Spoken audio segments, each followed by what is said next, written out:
توڑ کر بندے کفن باہوں کو پھیلاتی ہے ماں، توڑ کر بندے کفن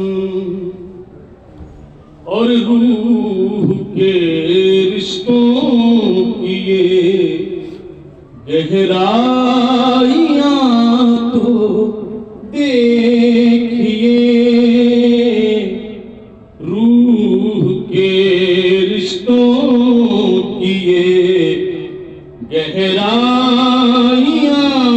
تو دیکھیے، چوٹ لگتی ہے ہمارے اور چلاتی ہے ماں، چوٹ لگتی ہے ہمارے اور چلاتی ہے ماں،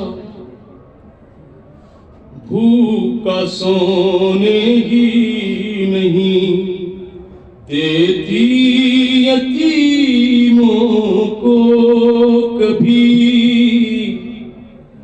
جانے کس کس سے کہاں سے مانگ کر لاتی ہے ماں، جانے کس کس سے کہاں سے مانگ کر لاتی ہے ماں، اور ہڈیوں کا رس پلا کر اپنے دل کے چین کو، ہڈیوں کا رس پلا کر اپنے دل کو چین کو، کتنی ہی راتوں کو خالی پیٹ سو جاتی ہے ماں، کتنی ہی راتوں اور مار دیتی ہے تماچا گر کبھی جذبات میں، مار دیتی ہے تماچا گر کبھی جذبات میں، چومتی ہے لب کبھی رخسار سہلاتی ہے ماں، چومتی ہے لب کبھی، کب ضرورت ہو میرے بچے کو اتنا سوچ کر، کب ضرورت ہو میرے بچے کو اتنا سوچ کر، جاگتی رہتی ہے ممتا اور سو جاتی ہے ماں، جاگتی رہتی ہے ممتا اپنے پہلو میں لٹا کر، روز طوطے کی طرح ایک بارہ پانچ چودہ ہمیں کو رٹواتی ہے ماں، ایک بارہ پانچ، اور گم رہی کی گرد جم جائے نہ میرے چاند پر، گم رہی کی گرد جم جائے نہ میرے چاند پر بارش ایمان میں یوں روز بہلاتی ہے ماں، بارش ایمان میں یوں روز نہلاتی۔ یہاں سے کچھ صاحبی اشار ظاہر سی بات ہے، عمر بھر غافل نہ ہونا ماتم شبیر سے،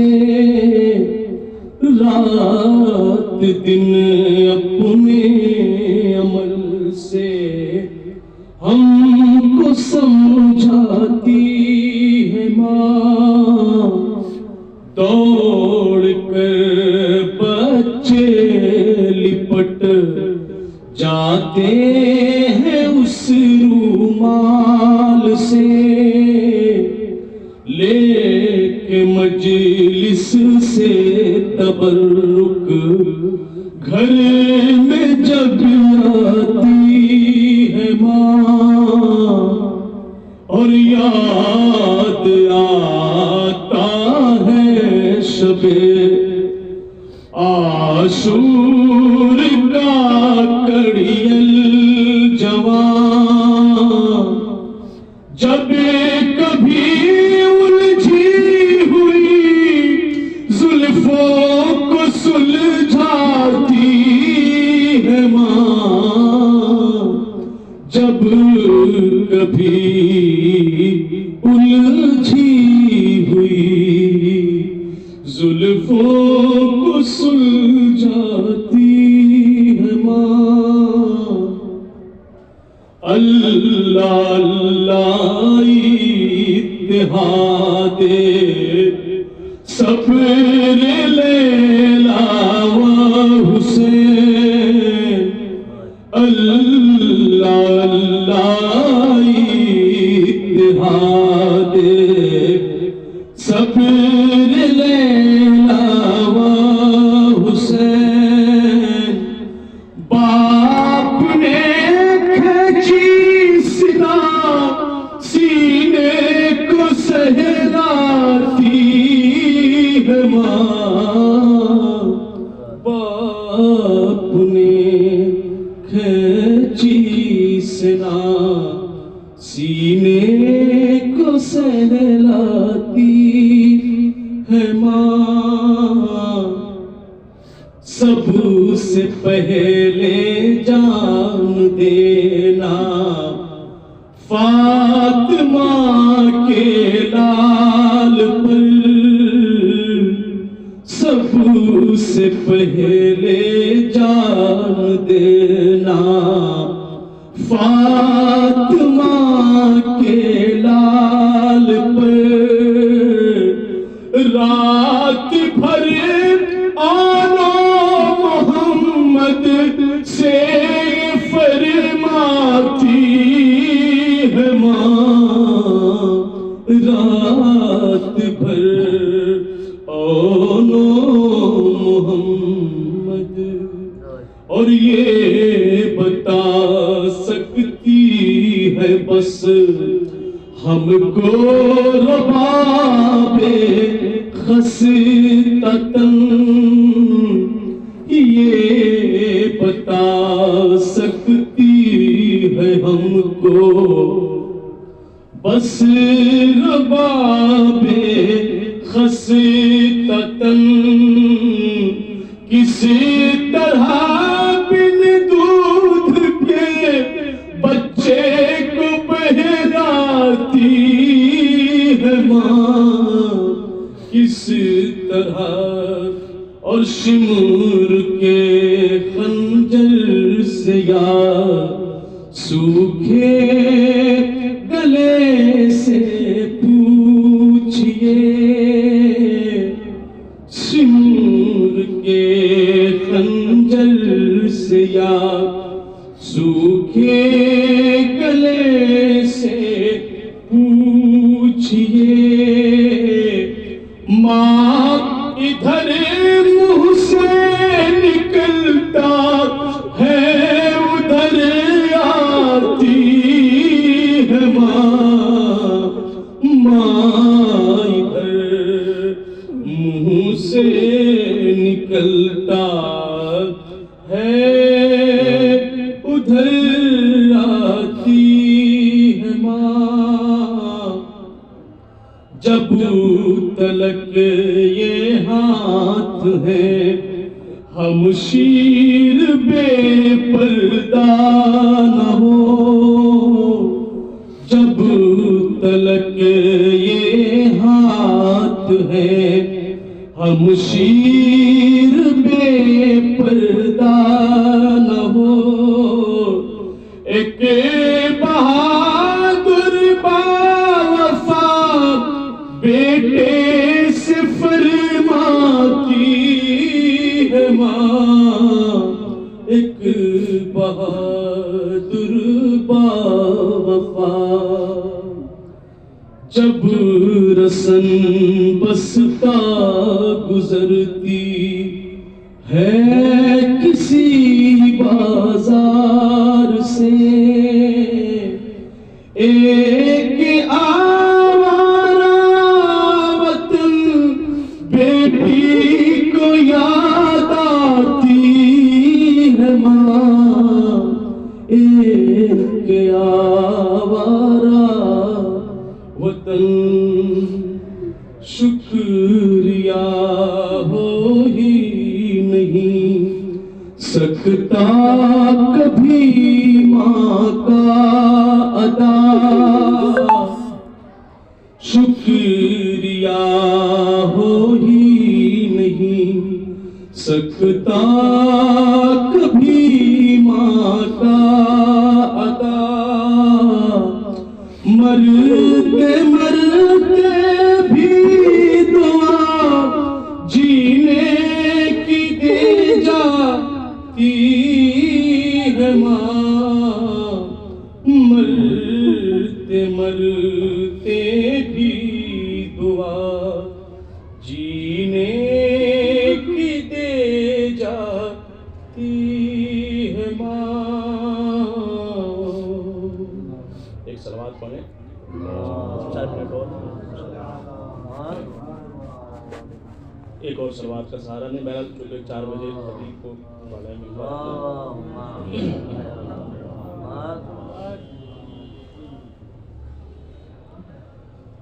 قید میں جب بھی سنا لفظ رضا زینب نے قید میں جب بھی سنا لفظ رضا زینب نے تم کو عباس بہت یاد کیا زینب نے قید میں جب بھی سنا لفظ رضا زینب نے اپنے پرچم کے پھریرے میں چھپا دو میرا سر اپنے پرچم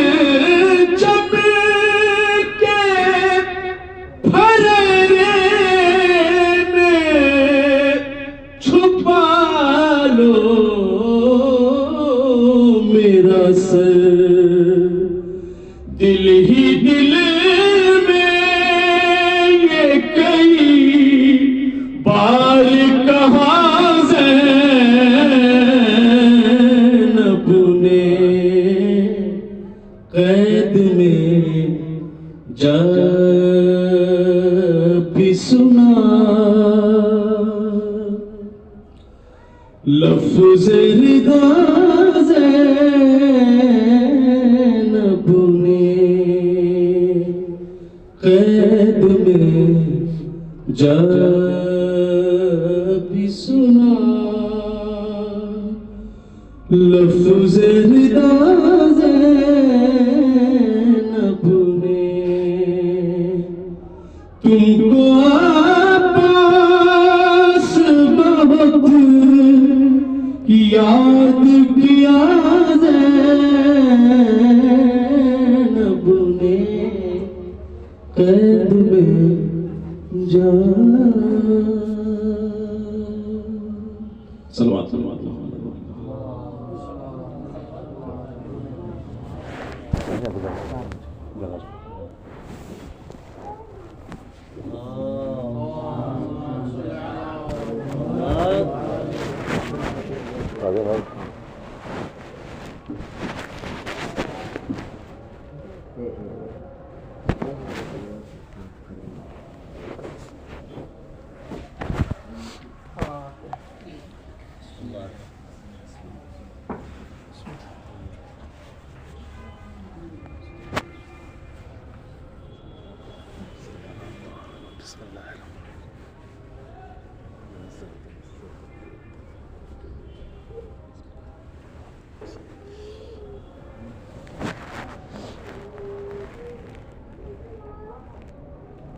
لا حول ولا قوة إلا بالله العلي العظيم. أعوذ بالله السميع العليم من الشيطان اللعين الرجيم. بسم الله الرحمن الرحيم. الحمد لله رب العالمين. لا إله إلا الله الذي خلق السماوات والأرضين. الذي جعل حبيبه نبيا وآدم بين الماء والطين. والصلاة والسلام على أفضل الأنبياء والمرسلين. خاتم النبيين رحمة للعالمين. المبعوث في الأميين. سيدنا ونبينا ومولانا بالقاسم محمد. اللهم صل على محمد وآل محمد وآله الطيبين الطاهرين المعصومين المظلومين. ولعنة الله على الملحدين والمشركين والكافرين والمنافقين. أما بعد، فقد قال الله تبارك وتعالى في كتابه المبين. بسم الله الرحمن الرحيم.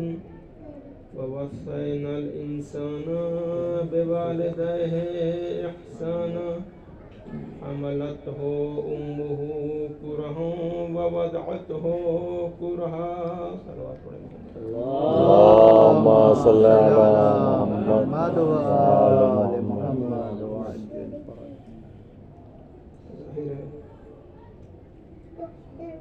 اولاد کی طرف سے